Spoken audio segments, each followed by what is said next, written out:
This is 7 News at noon.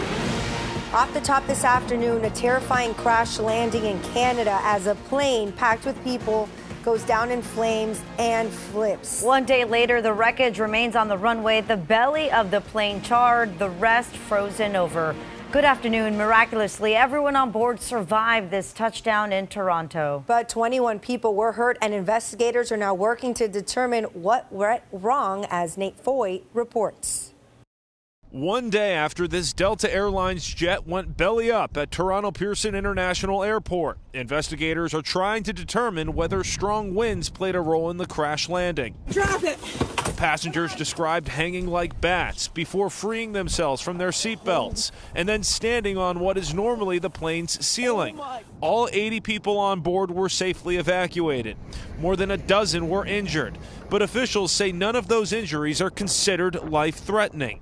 The plane took off from Minneapolis. Air traffic control audio showed pilots were warned about strong winds before landing in Toronto. There was also snow on the ground, but the airport's fire chief said the runway was dry and there were no crosswind conditions. It is possible, but very rare, to get a severe gust right at touchdown. That airplane with the wings in the back of the fuselage, if you overcorrect and you're very close to the ground or in the flare, it's possible to dig the wing in. The Transportation Safety Board of Canada is leading the investigation, and the FAA is sending a team to the crash site as well. It sounds much more like it was the approach and the actual landing of the aircraft on the runway that led to this.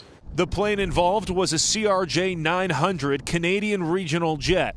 It's part of the same aircraft family as the plane involved in the mid-air collision near Reagan National Airport last month. 2 of the airport's 5 runways will remain closed during the investigation. In Toronto, Nate Foy, 7 News.